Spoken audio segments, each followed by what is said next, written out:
Okay, I think now we can start the event if you want, Yana. Please go ahead. Sounds good. Hello, everyone. Good morning and afternoon, depending on where you're joining us from. And welcome to our webinar, What's Up with Mercury? Understanding the Minamata Convention on Mercury, African Regional Perspectives and Reflections. We're very glad to have you with us today. Thank you for taking time out of your Friday to join us. This session comes at a very critical moment, right after the African Ministerial Conference on the Environment, AMCEN's 40th anniversary this year. And as Africa looks ahead to COP6 of the Minamata Convention to be held in November in Geneva. My name is Janna Rodi from the Children and Youth Major Group to UNEP, and I will be your moderator for today. We're very excited to have guest speakers joining us to provide more insights into the African region's challenges and opportunities when it comes to an often overlooked pollutant, mercury. Today, we'll hear from diverse voices, the Minamata Convention Executive Secretariat, Ms. Monica Stankiewicz, the African Group of Negotiators Chair of the Minamata Convention, Mr. William Milau, from the Ministry of Environment, Climate Change and Forestry in Kenya, and representatives of African stakeholders who worked directly in the expert group discussions preceding AMCEN, who will be represented by Theresia Gitau, the co-chair of the Women's Major Group under UNEP, and Piera Wanjao, a youth engagements specialist. This webinar will hopefully give us a whole of society perspective on mercury pollution and the pathways forward. Additionally, during the webinar, please do share any questions that you have for our speakers in the chat, and we will also have a dedicated question and answer period later in the webinar. I'd also like to express my gratitude to the Geneva Environment Network for supporting and hosting the webinar for today. So to begin, it's my pleasure to invite Ms. Monica Stankiewicz, the Executive Secretary of the Minamata Convention on Mercury, to share her opening reflections with us. Ms. Monica, you have the floor. Well, thank you so much, and pleasure is on my side. I'm absolutely grateful for this opportunity to follow up on the outcomes of an important AMCEN ministerial meeting, but also to do so with engagement of major groups of and stakeholders from Africa, including the Children and Youth Major Group. You are excellently organized, I have to say, and for me it's also an important opportunity to join you in reflecting on those outcomes vis-a-vis the upcoming COP of the Minamata Convention in November. I will offer some general remarks or some information related to upcoming COP, but I'm also very much open to have an interactive discussion with you and to answer any question if any of the topics is of particular interest. I'm always thinking of the Minamata Convention. I like to refer to the sources of mercury because it's a one way to consider how we can be effective in addressing mercury pollution. And we know that the artisanal small-scale gold mining is source number one, which is followed by unintentional emissions from the several industries and specifically from coal burning, non-ferrous metals production, cement production, and waste incineration. So vis-a-vis these main sources of mercury, what are the expected decisions at the upcoming COP? And one important agenda item is, of course, on gold mining. We have seen a very active engagement of African countries in implementing the convention in this regard. We have altogether 44 parties in Africa, out of which as many as 32 notified officially the Secretariat that their artisanal and small-scale gold mining is more than insignificant. And that has been followed by submission of 26 national action plans to address mercury use in mining. Within the convention, development of such action plans is a major tool to address mercury use in mining. Therefore, we attach a lot of importance to having those plans developed, but more importantly, to have them implemented and to also review the progress in implementation. And this upcoming COP, there will be a number of proposals on how such reviews of progress can be done and how parties can be supported in this regard. But there will also be a continued emphasis on engaging indigenous peoples, local communities, and other stakeholders in this work. This idea or not the idea, but the necessity to engage stakeholders.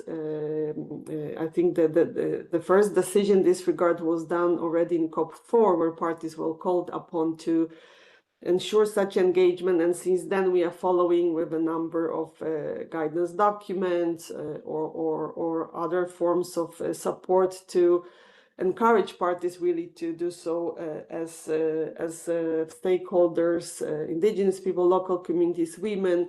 They're all affected by mercury use in artisanal scale mining, and they therefore should be also part of the solution. And another item related to these sources is on national reporting. Minamata Convention have been quite successful in, or parties of the convention have been very successful in complying with an obligation to report. We have a high reporting rate. And by the end of this year, we are expecting parties to submit so-called full reports, which for the first time will cover a period of time where legally binding obligation related to addressing emissions from the sectors I've mentioned have to be reported on, and this will provide valuable information for the convention, for the COP to consider the progress of work. So we would very much like to encourage the equally high reporting rate in the upcoming round, including from the African region. Another way to look at the effectiveness of the convention is not only where the major sources are, but where the highest impacts on human health are. And that's often related to direct exposure to mercury. It is in artisanal small-scale gold mining, but also in the daily use products that contain mercury, such as thermometers, cosmetics, or the lighting and the fluorescent lamps more specifically. And the convention, probably has quite strong provisions on phasing down and phasing out the use of mercury in products and processes. And this is an area where the major progress has been achieved, and this is really thanks to African region, as it is from this region the proposals to amend the convention to introduce stricter regulations and to cover a wider range of products have been coming from.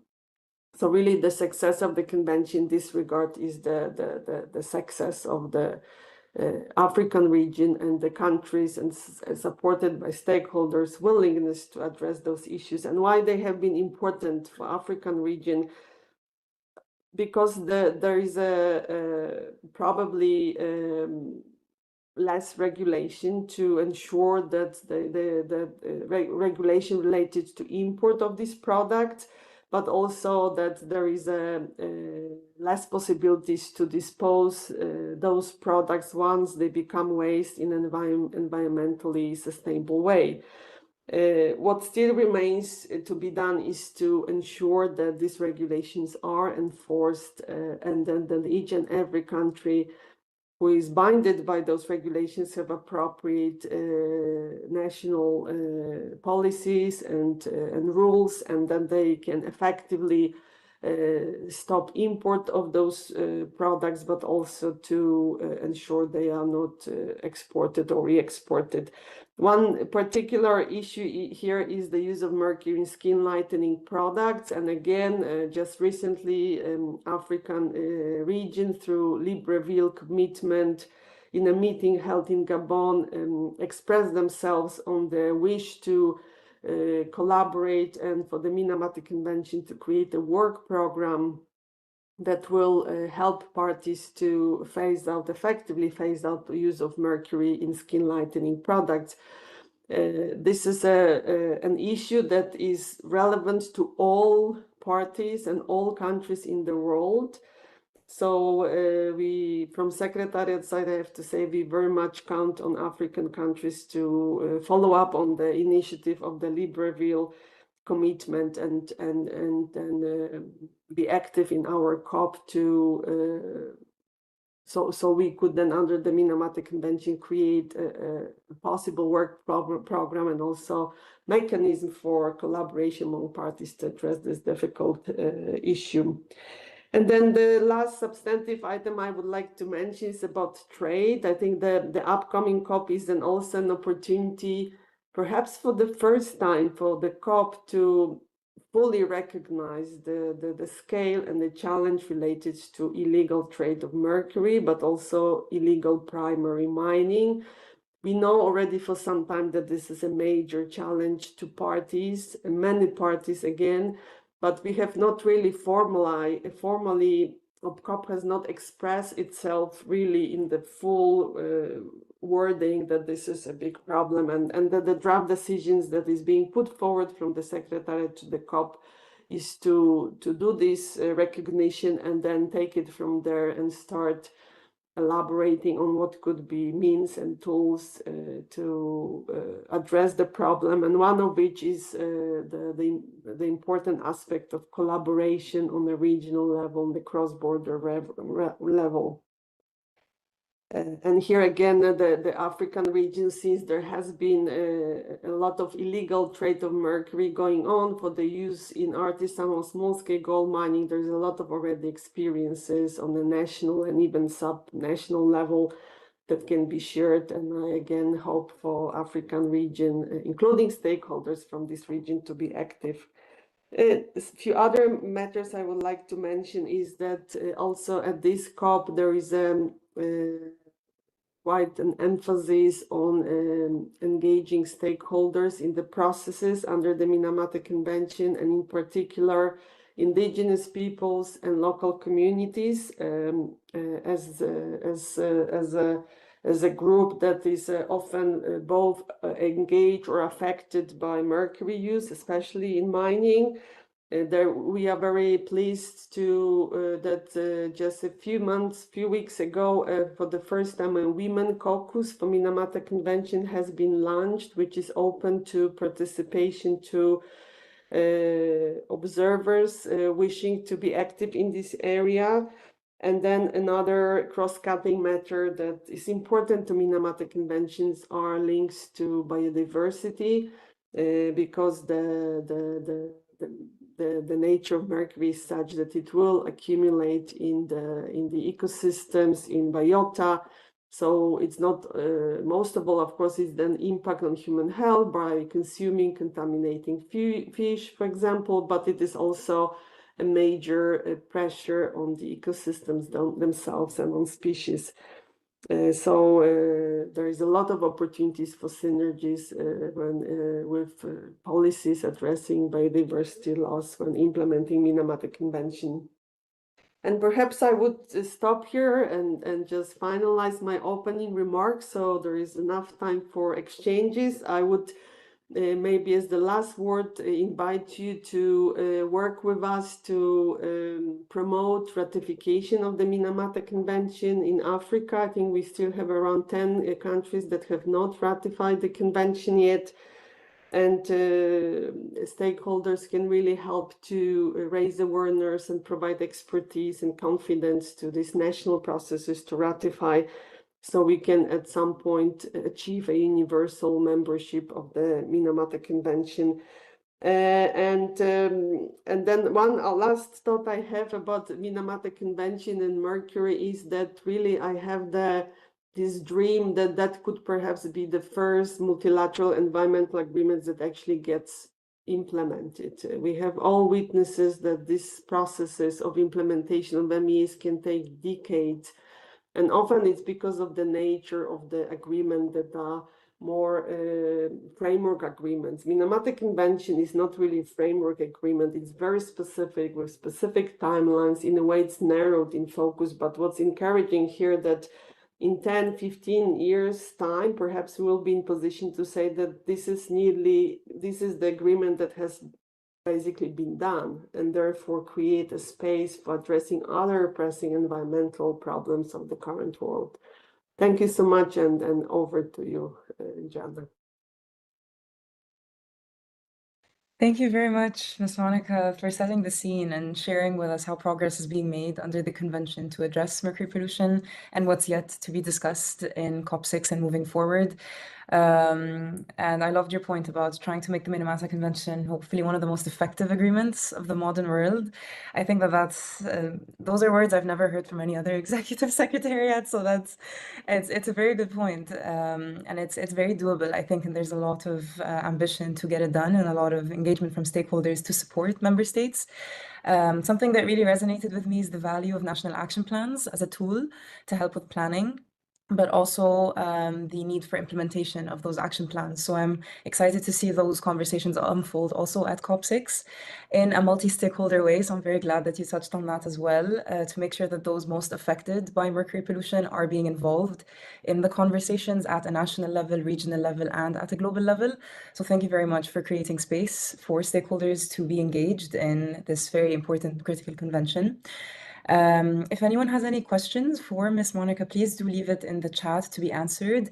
There's 3 dots on the side of your webinar screen where you click on, and you click on Slido, polling and Q&A, and that's where you can insert your questions.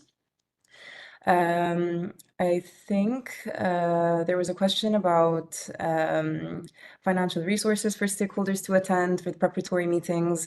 I think that's a challenge personally all across the regions. I'm not sure if Ms. Monica, you have any inputs on that, but there's another question also from Florian that there's many uses of mercury which can cause harm. And I think the mention is for dental amalgams in this case. So I think there seems to be awareness in the attendees of dental amalgams and how it still uses mercury. So I think that's also being discussed under the convention, correct, Ms. Monica? Yes, absolutely. And as you mentioned about participation of stakeholders in the meetings, it is indeed a challenge. We are in the constant fundraising mode to ensure at least some of them can attend, and in the current financial circumstances, I already can foresee how it's becoming even more tight. I think what that means, we have to maybe resolve to some less conventional ways of partnering with different organizations who may have provided this in the form of in-kind contribution and relying on different projects. So we are also happy to innovate with you if it's not if there are no possibilities for receiving funding from donors and then us organizing the travel, which I have to admit becomes more and more challenging, and therefore I'm even more grateful for those who can participate with their own funding and with their own abilities. Regarding dental amalgam, yes, this is an issue that has been actually discussed, and this progress has been made since the last 2 COPs, and again also for this COP there is one remaining proposal for the amendment to the convention related to dental amalgam. So we again anticipate a contact group to be established to, among others, look into this matter. And the progress has been made to phase down and phase out dental amalgam, but there is no complete phase down in place yet. And the progress achieved by individual countries on the national level to completely phase out the use of dental amalgam is of great help, because it demonstrates that the world is basically ready to not to use dental amalgam any longer. And then in this regard, it's extremely important also the engagement of the WHO, World Health Organization, who has a long record of working on this matter, and also to probably consolidate scientific evidence or make it more clear and consolidated that in fact there are already alternatives available on the market that can substitute dental amalgam in majority of cases. Thanks. Thank you very much. That was very concise and answered the question, I think. We are short on time and the webinar is an hour, so I will move on to the next part. And I'd like to thank you again, Ms. Monica, for providing the remarks and your perspectives, and best of luck for COP6. And I think there's still the regional meetings happening. The African regional meeting will be happening in 2 months, so excited for that. And hopefully we'll be able to see you soon and see more progress to implement the convention. Thank you again. So I believe the next phase will be on me to take just a few minutes to set the stage with a short presentation on mercury pollution in the African region, looking at its sources. As Ms. Monica has mentioned, sources is really important to look at, impacts, and why the moment can be now for action. I've already introduced myself, but for those who are just joining, my name is Janna Rodi. I am part of the Chemicals, Waste and Pollution Working Group under the Children and Youth Major Group to UNEP. Next slide, please. So a little bit about CYMG. For those of you who are just hearing about us for the first time, we coordinate youth engagement under the United Nations Environment Programme. We are one of 9 major groups, and currently we have more than 900 youth organizations, 60 of which are UNEP accredited, and more than 9,000 individual members, young people from more than 100 countries. And we support youth environmental leadership, creating space for young people to actively engage in policy advocacy and have more access to decision-making processes, and also build young people's capacities to engage in UNEP's variety of global environmental governance processes, not just the United Nations Environment Assembly, which is coming up this year in December, but also UNEP-administered multilateral environmental agreements and scientific assessments, such as the Minamata Convention on mercury pollution. Also, we are currently involved in the Intergovernmental Negotiating Committee for the Global Plastics Treaty and other UNEP-facilitated initiatives and processes, such as the Climate and Clean Air Coalition, for instance. Next slide. So one of the fundamental decisions that came out of the United Nations General Assembly that really guides the philosophy of our work is the right to a healthy environment, Resolution 76/300, that was in 2022, which recognizes the right to a clean, healthy, and sustainable environment as a human right. Next slide. And the challenge to achieving this is, one of the challenges is pollution, of course, the pollution of air, land, and water, and the unsound management of chemicals and waste, which we try to support young people to get more engaged in these processes to really try and have a pollution-free environment. Next slide. So, as you might have heard from the webinar name, what's up with mercury? Why are we talking about mercury pollution and mercury itself? Next slide. So as you might know from chemistry class, I definitely remember from my chemistry class, mercury is a natural metal. So however, it is currently a global threat as it is also a hazardous pollutant. It is a highly toxic heavy metal, especially harmful to children's development and pregnant women. Although it's a naturally occurring element, exposure to mercury can cause serious health problems to many of the body's systems, including the nervous system and the kidneys. One of the challenges is in the mining industry, artisanal and small-scale gold mining. There is approximately 10 to 20 million miners around the world, and approximately 5 million of them are women and children. And this is across more than 70 countries. Artisanal and small-scale gold mining also makes up about 37% of global mercury pollution, and almost 20% of global gold supply has used mercury in the process. Next slide. So the World Health Organization has listed mercury as one of its top 10 chemicals of major public health concern. And the challenges with using mercury in processes, whether it's in different industrial processes or mining, for instance, is that it can contaminate the environment in which it's being used in, whether that's emissions in the air or leakages into water sources or in the land and soil, which then further contaminates our food systems and the environment that we live in. Next slide. So the health impacts, unfortunately, a lot of epidemiological studies have been done now that reveal up to 1 in 3 miners show signs of mercury poisoning, and that reveals itself as neurological damage to the nervous system, kidney failure, and loss of motor skills. Additionally, one of the most significant impact is the toxic vapors from mercury emissions, in which mercury is being used in sites, nearby communities, and inhalation is the main cause of occupational exposure as being identified in scientific studies at the moment.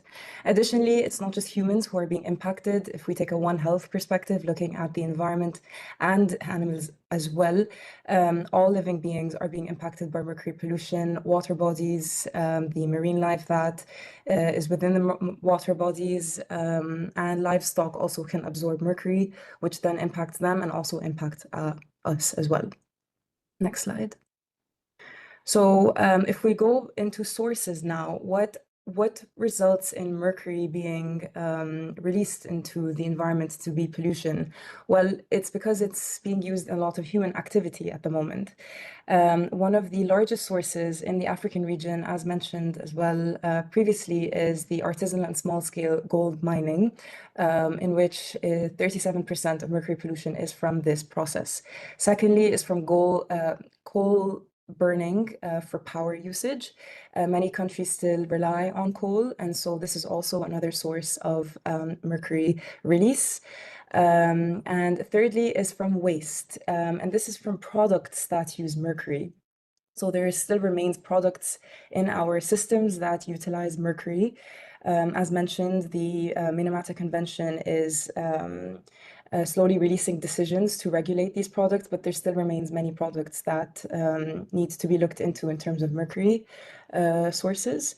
And the challenge is these products, if they are not managed in a sound way, then a lot of hazards can occur from open dumping and open burning of these products that have mercury within them. Next slide. And I want to just bring your attention to maybe two of these sources, which is gold mining and waste from products that have mercury. I will first look at artisanal and small-scale gold mining. Next slide. So if you're like us from the expert working group in the preceding to AMCEN, this was in July, and my colleagues Tess and Piera will further talk about this later in the webinar. Many of us were still learning about how mercury was being used in artisanal and small-scale gold mining. And so this is a very brief overview. This is a figure that was published in a paper which is cited underneath the figure, and that briefly shows how mercury is used in the process of artisanal and small-scale gold mining. Not all of them, of course. Some national projects and countries have implemented policies that regulate mercury usage and have replaced it with other mercury-free processes to mine gold.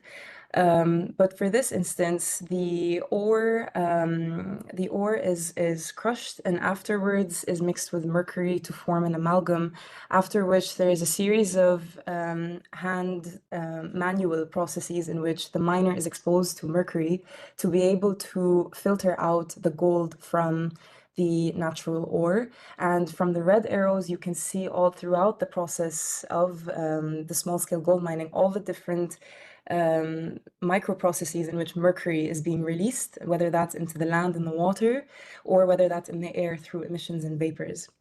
And in the end, at the end of this process, gold is then retrieved to be sold on the market. However, you can imagine that through this process, the miner and their communities are being exposed to mercury in each of those processes where red can be seen. Next slide. And an important thing to look into is that exposures and vulnerabilities differ. For instance, it depends on who is involved in the community in these processes. In some research papers, it's shown that women often do amalgam burning because it's seen as less of heavy labor work. However, amalgam burning, that's where a lot of the exposure to the mercury emissions and the toxic vapors occur. And women, therefore, have increased impacts on their reproductive health, unfortunately.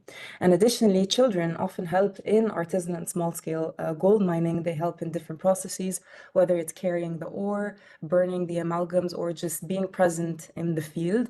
And the World Health Organization has shown that children absorb up to 5 times more mercury, and they are in a developmental phase. And so any exposure to a toxic metal or pollutant will much more significantly impact their development, including their nervous system, and that would impact their brain development and learning capacity and processes. Next slide. Next, looking into waste from products containing mercury. There are still many products that we use in our daily lives that contain mercury. And for example, you might be able to think of some right now on your mind, but if not, there's small batteries that still contain mercury, different light bulbs that contain mercury, and also, as mentioned by Ms. Monica, different cosmetics, whether that's skin lightening creams, or other facial creams that still contain mercury. However, these are being given more attention to right now because of the convention to look at what is being placed into these products that we are exposed to. And so this is another need for research, actually, to see different sources in different products and whether this can be phased out in a way that provides a safer and also accessible alternative. Next slide. And also looking into waste and open landfills and dump sites as well, the exposures and vulnerabilities would differ. For example, waste pickers would be exposed to mercury from products, especially from open burning, a lot more. Additionally, communities nearby waste sites would be more exposed from mercury releases and contaminants in the water and in the land. Additionally, women, in a lot of communities, there's high involvement in women in waste picking and sorting. And so that would increase their probability of exposure to any mercury that would be in products. Next slide. This was already covered by Ms. Monica, so I will move on to the next slide. So lastly, I will wrap up, hopefully providing a young person's perspective in terms of how can young people, but also African youth, support our different countries and also the region in implementing the convention and also making sure that we can beat mercury pollution. One of them being research and evidence. A lot of us are still in universities and have a lot of interest when it comes to researching, supporting identification of where mercury pollution is happening in our communities, where are there mercury hotspots.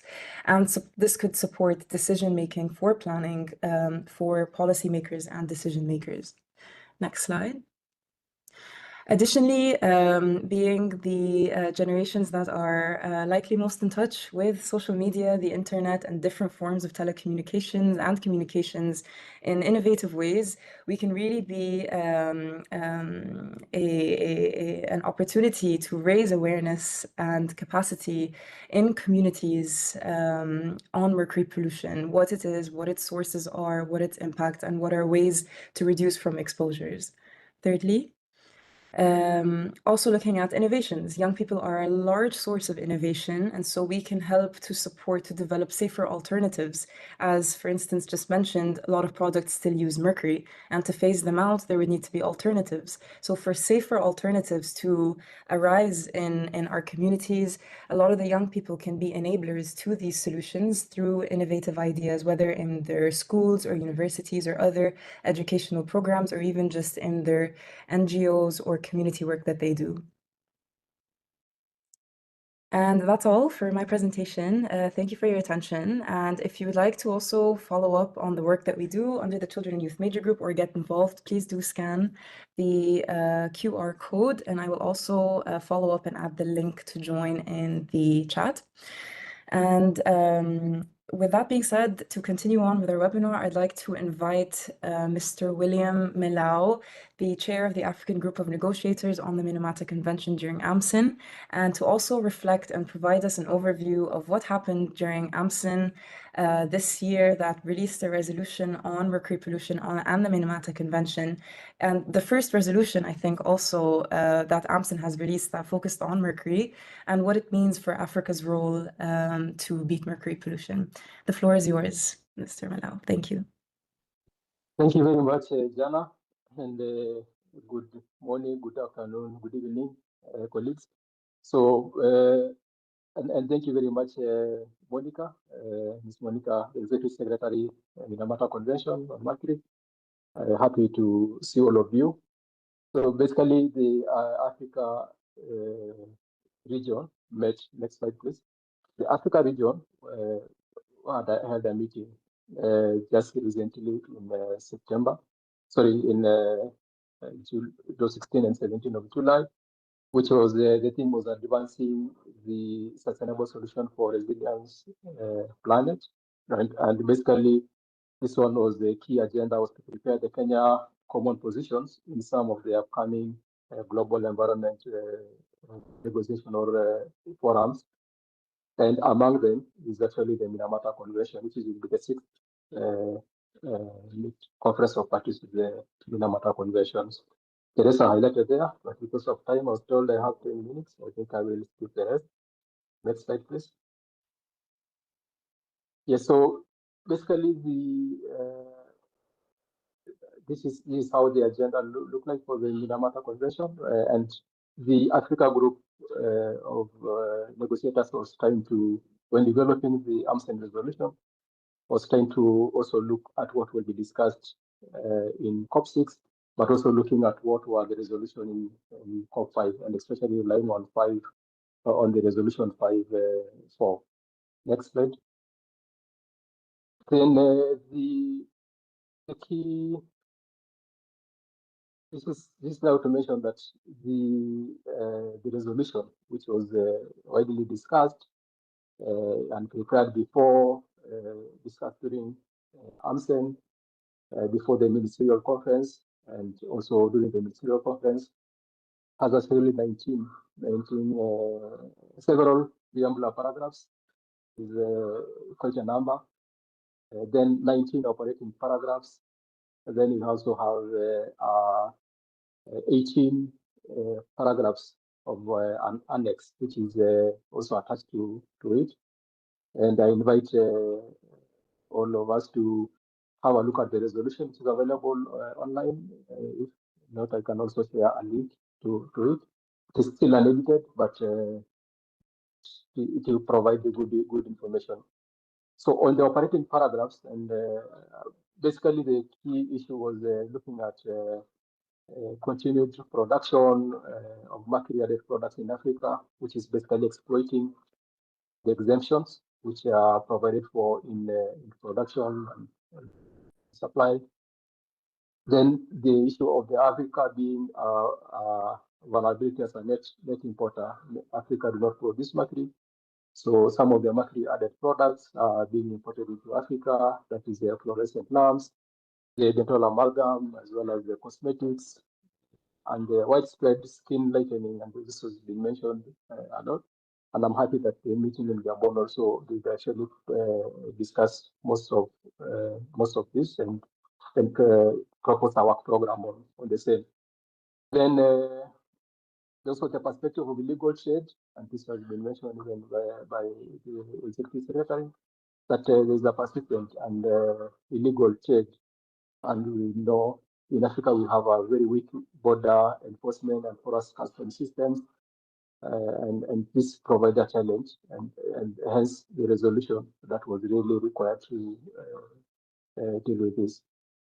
So, and then the other one, we have been talking about mercury being diverted into the artisanal and small-scale gold mining in Africa.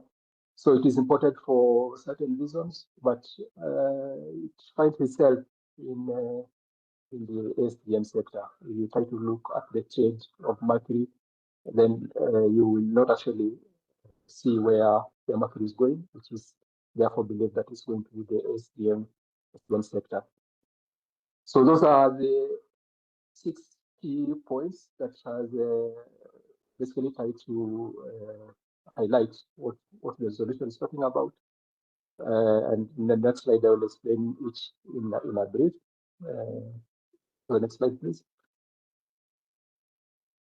Thank you. So on the Mercury-added products, this is a decision I mentioned about 5.4 to phase out Mercury-added products by that date, and then imports of Mercury-added products and ban dental amalgam in use in children under 15 pregnant mothers and breastfeeding women, which is key in the issues that have been mentioned by my previous presenter, Jana. Then also the issues of phase out of dental amalgam by 2030, starting with the public health.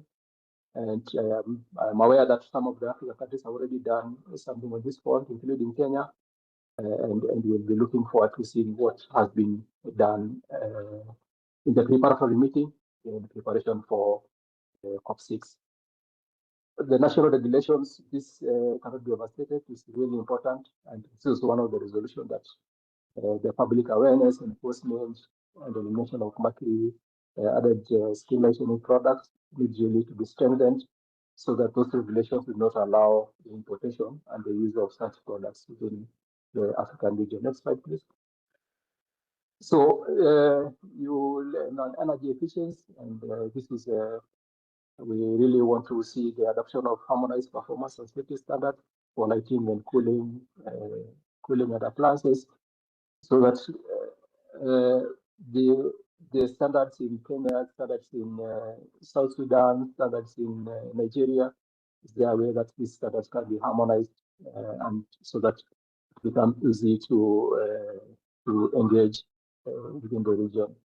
Then eliminate standards for mercury standards and mercury containing products from African market, which we will really looking forward to make sure that this is actually achieved, and develop a regional roadmap for mercury-free energy efficient products.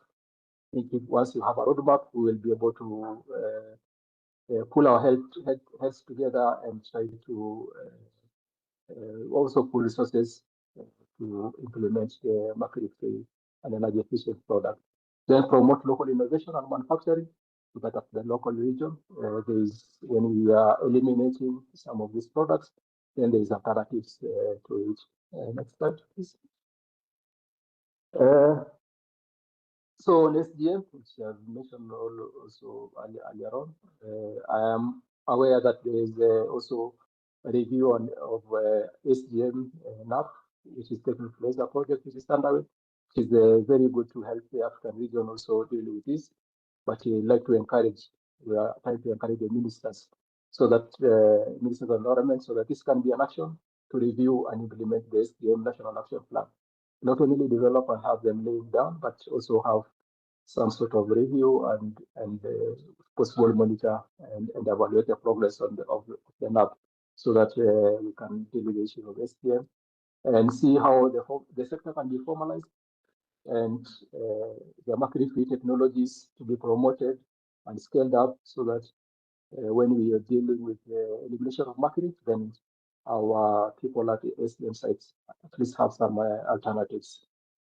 Then some of the regional centers of excellence, we thought that this could help really if we train and have some regional centers of excellence can really help in the region that is in the same. Then traceability, certification for responsibility and sources of gold. I know that the infra project, which for those who are engaged, was also trying to do this, and will be willing to learn this from colleagues in the preparatory meeting, and also have some action in progress towards COP6. Next slide. And trade illegal flows and enforcement, like I mentioned earlier on, Kenya is a net importer of some of this, but possibly if we could also see ways of strengthening cooperation against illegal trade of mercury, sharing intelligence among the customs within the region, so that we can basically address and see how this can be tackled. Then look at the digital platform as well as the restricted exploratory trade in Mercury. And the Bamako Convention, we're really looking forward to having it enforced in the region so that it can also be offered to the Minamata Convention in the transboundary movement of hazardous waste and import. Thank you. Next slide. Yeah, so on the next slide is basically on the regional and global coordination, which is after Regional Commission and UNEP to coordinate on macro roadmaps and establish regional coordination mechanisms for monitoring and reporting, develop unified African position. This is will be done during the coming, but this resolution, UNEP resolution or UNEP resolution, we are preparing for UNEP, so I mentioned UNEP.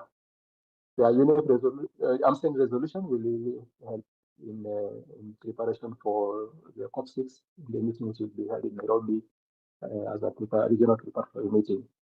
And we're also looking forward to synergies as well as the other convention. So in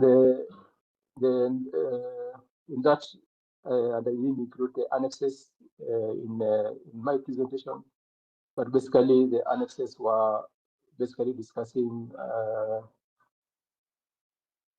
trying to summarize this and bringing together issues of risk of mercury-added products, transboundary transition to mercury-free alternatives, and strengthening regulatory enforcement. So the annex tried to provide more information, and I did mention that it has 18 paragraphs in the annexes, which also talked about support, how support will be done, and inclusion and community empowerment, and global responsive to and African leadership. And this did provide us just a discussion that the ministers were having on this convention or having on this resolution really did help us to also create awareness among the ministers, make them aware that the Minamata Conference of Parties is coming and what has really been done in the previous COPs and the action which is required by the ministers as well as the other colleagues within the Ministry of Environment and other related agencies to really commit, strengthen, implement, and enforce some of the decisions which have been made in the previous COPs, including this AMCEN resolution. So, colleagues, in the conclusion, the next slide, we will. I did mention about finance and partnership and global advocacy, which is basically dealing with the phase-out deadline. We are aware that the phase-out deadline is fast approaching. Therefore, there needs to be a commitment towards that. Next slide. Yeah, so the decision basically acknowledges the upcoming COP, which will be held in Geneva, as a critical opportunity for Africa to unify position in global material governance and underscore their attempts to invest in infrastructure for the sound management of chemicals of mercury waste through regional facilities and private, public-private partnership. So, colleagues, I think that's what my time allowed me. I actually make sure that I time myself so that I don't go overboard.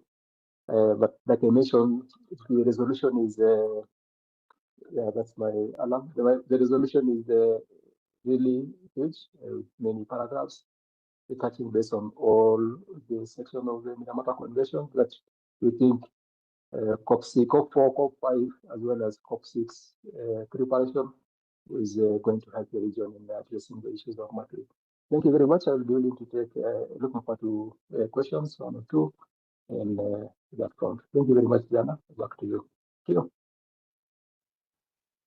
Thank you very much, Mr. Malau, for sharing about AMCEN Decision 7. I've also linked it into the chat. Hopefully it's accessible for people to dive into all the findings that you have shared and read as well to see the detail.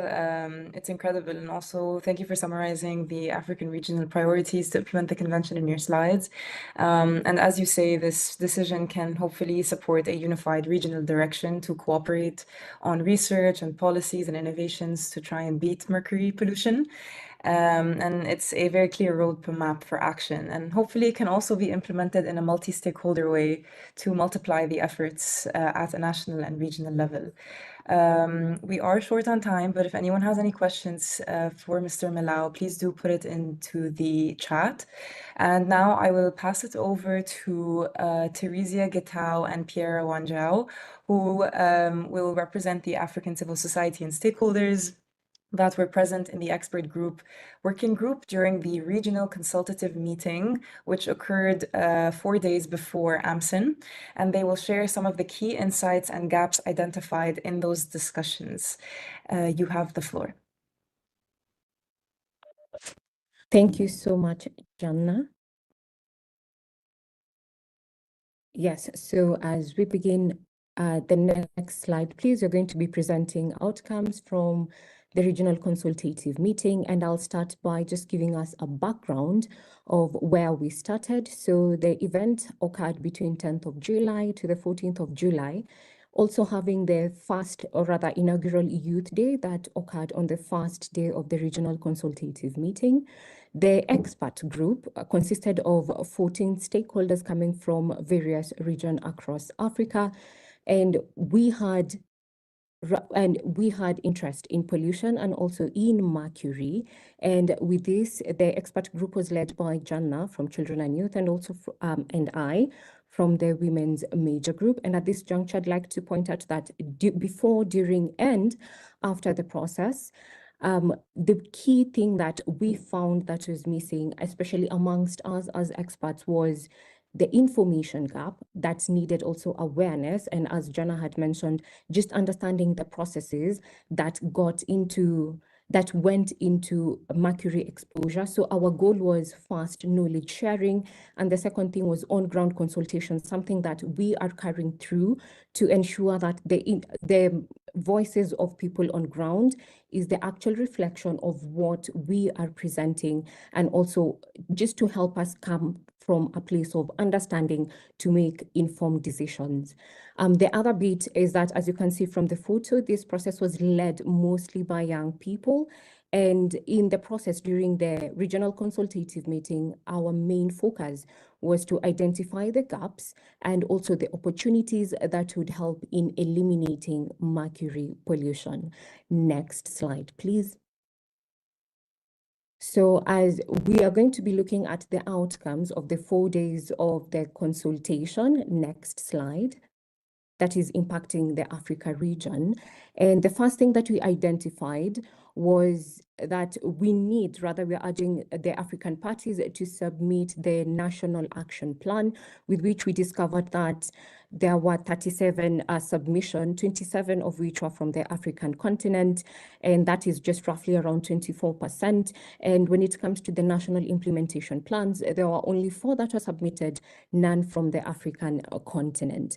The other bit was there is a data gap, and that is something general that we face in the continent. And one of our key asks was to close this gap, especially in Africa, because for us to be able to document and also to inform decision making, it is important to have a data, and this is going to also include engaging the new science policy panel on chemical and waste and pollution.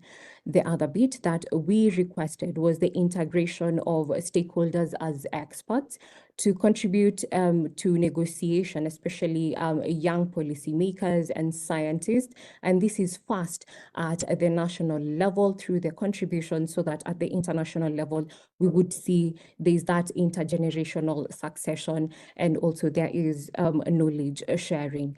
The other bit that is needed was, and we found that to be urgent, is the support of innovation, as Jana had mentioned, education, communication, and capacity building initiative. Also to acknowledge the role of civil society and academia in a youth and gender inclusive manner as critical to reduce mercury pollution. This is important because for all of it to be inclusive, we need all of these parties to be on board. And as you've seen, one of the main work that we did before and also during, and as something that is continuing, is going back to educate, to communicate, and also to capacity share with the information that we have, and also to allow all of us to be at the same level. And finally, from my side, ours was to urge countries to advocate for more sustainable and access of financing. And because this is also a challenge, as also the executive director had mentioned, through the existing mechanisms such as the Minamata Trust Funds, and also to address the finance gap so that at least we will be able to minimize and eventually eliminate mercury pollution. At this juncture, I'd like to invite and also to hand it over to Piera McKenna, who's going to take us through the call to action and looking forward to COP6 from AMCEN 20. Over to you, Piera.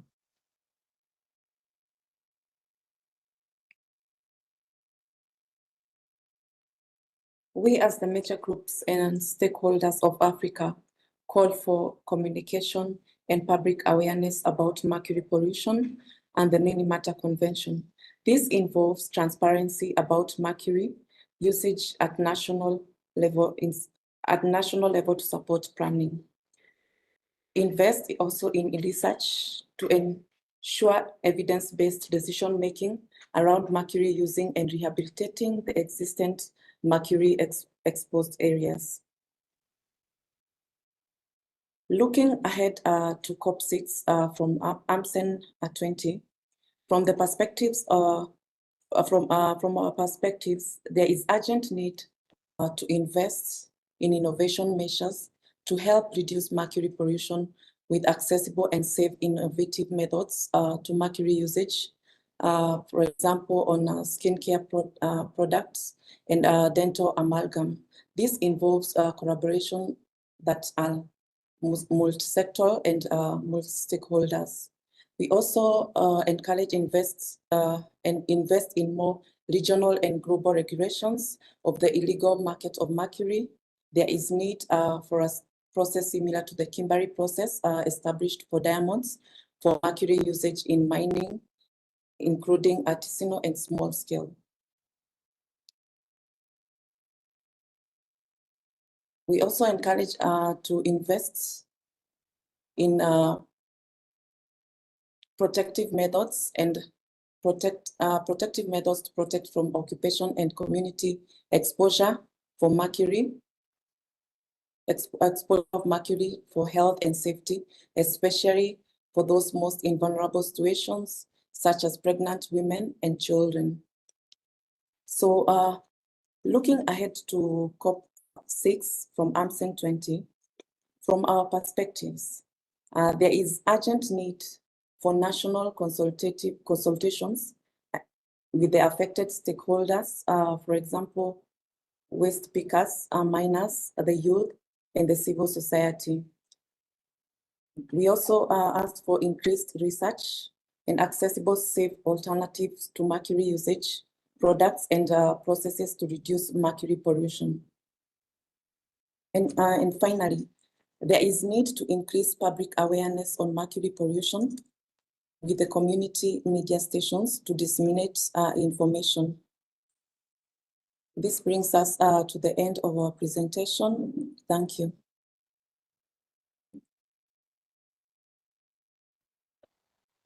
Thank you so much, Theresia and Piera, for your inputs and reporting back from the outcomes of the working group. Listening to the working group outcomes now, after listening to Mr. Milau's presentation for the AMCEN resolution, it's so interesting to see the different connections between both, even though the working group was conducted just by the stakeholders before AMCEN.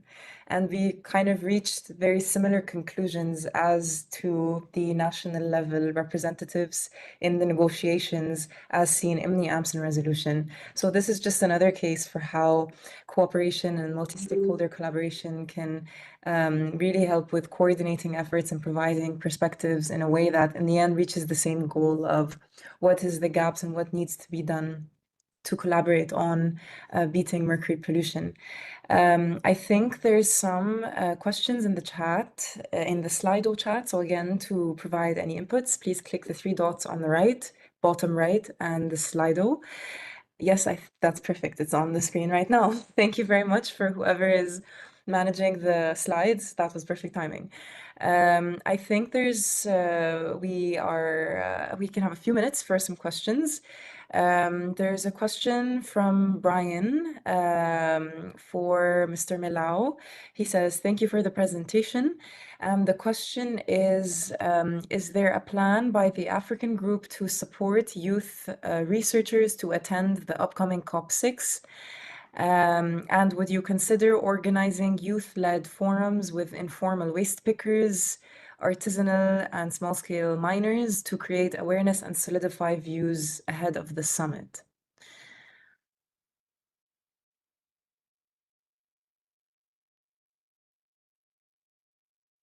Thank you very much, Jana, and many thanks for the question.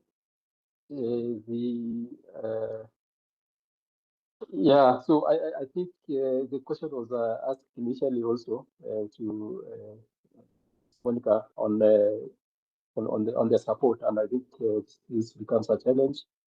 But I'm sure that some of this will be discussed also from the region and the preparatory meeting. But basically, I was leading during AMCEN, so maybe I'm not aware of any funding from the African region to support that. But once I get more information, possibly I can share with Jana, and Jana will be able to circulate and consult with colleagues from the Africa region on this fund. Then on engaging the youth led, actually this is one of the notes that I've written for myself, so that we can encourage colleagues at the national level when they are doing their preparation, so that they can also engage youth and waste speakers. So we do that here in Kenya, but sometimes we fail to kindly remind us. And Jana, I'll be willing to get the contacts of the youth in the region from some of those countries, so that I can, including Kenya, so that I can see how we can encourage colleagues to engage youth and other groups. Thank you. I think hopefully I've addressed the question. Thank you. Yes, hopefully that answers the question. Thank you very much, Mr. Milao, and happy to provide any insights. There's a lot of incredible young people from the region, and I think that there could be a lot of cooperation and collaboration, exciting ones that can happen. I think that there were some questions about skin lightening products and dental amalgams, and Ms. Monica has added some resources into the chat. So for the people asking those questions, you can access the resources. The links are in the chat shared. And there's also another resource shared now for young researchers. There is the International Conference on Mercury as a Global Pollutant next year in India. That's very interesting. Thank you so much for sharing that, Ms. Monica. So that could be an opportunity to knowledge share and meet young people from around the world as well. I think that that's it. And I think we are just about hitting the time. So with that, I want to thank everyone for the rich discussions today. And today's dialogue has shown that mercury is not just a chemical issue, it's not just a metal, it's about health, livelihoods, and the future of our communities. And thank you very much to Mr. Milao as well for sharing the new AMCEN resolution, and also from the perspectives shared by the expert group and stakeholders from Piera and Theresia. And also thank you very much, Ms. Monica, for attending and also providing insights into looking ahead to COP6, what to expect. And I think the message is clear from everyone. The time to act on Mercury is now. And thank you everyone for joining, and let's keep the momentum going as we move forward towards COP6. And with that, we formally close the session. Thank you. Thank you so much, colleagues. Thank you. See you at the COP. Thank you. See you.